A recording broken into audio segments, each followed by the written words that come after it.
Assalamualaikum warahmatullahi wabarakatuh guys. Kembali lagi dengan aku Rizky Ramadhani di channel YouTube Riz Entertainment. Terima kasih ya guys telah nonton dan mau menyimak kisah sejarah lagi guys. Oke guys, hari ini aku akan bercerita lagi nih guys tentang kedatangan orang-orang Belanda ke Nusantara. Jadi guys, sebelum orang-orang Belanda itu datang, ternyata guys orang Portugis, orang Spanyol itu terlebih dahulu datang ke Nusantara guys.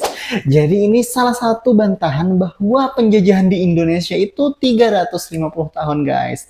Nah, jadi orang-orang Spanyol dan Portugis itu datang ke Maluku sekitar tahun 1521-an. Sementara Belanda diperkirakan tahun 1596 guys, di abad ke-15 tentunya ya guys. Jadi guys, kenapa Belanda ini juga tidak ke Nusantara itu awal-awal guys?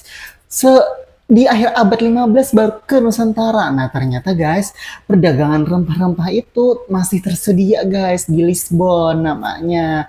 Jadi Belanda itu tidak mengalami kesulitan untuk mencari rempah-rempah guys, karena sudah ada tuh di Eropa, ada perdagangan, sehingga nggak perlu ke Nusantara atau ke Hindia tadi guys.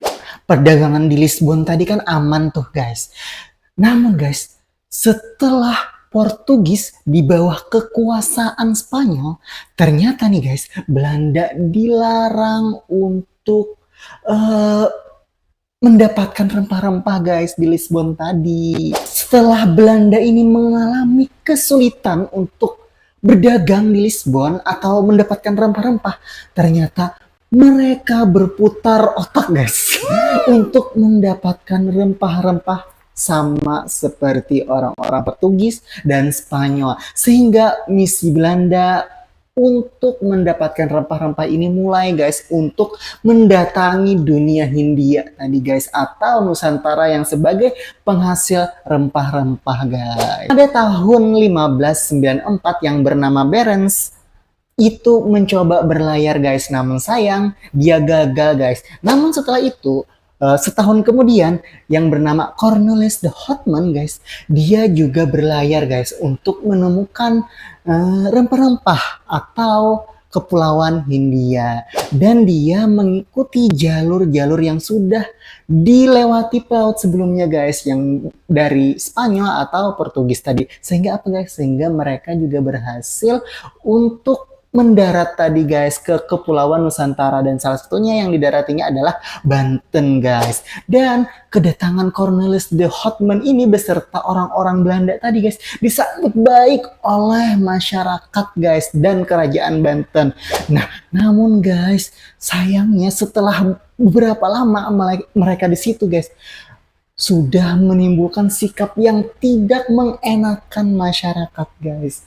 Mereka orang-orang Belanda memonopoli perdagangan guys, sehingga apa? Sehingga dibenci oleh masyarakat guys. Nah, setelah dibenci orang-orang Nusantara tadi guys, maka terdapatlah perlawanan orang-orang Nusantara untuk menjauhkan masyarakat Belanda tadi tidak berdagang lagi guys di Nusantara. Sehingga pasukan de Houtman tadi guys, mereka ternyata pulang dulu guys ke Belanda guys. Namun guys, sayang, Belanda ini tidak menyerah sampai di situ guys. Pada tahun 1598 pasukan Hamskeck guys datang lagi guys ke kepulauan Nusantara, tepatnya di Maluku guys. Nah, saat itu juga ada perlawanan antara masyarakat Nusantara dan Portugis guys. Sehingga apa? Sehingga orang-orang Belanda ini seolah-olah ingin melawankan masyarakat Nusantara guys. Sehingga apa? Sehingga diberi kebebasan lagi guys orang-orang Belanda ini untuk berdagang di Nusantara. Sehingga banyak tuh kapal-kapal berdatangan lagi guys dari Belanda.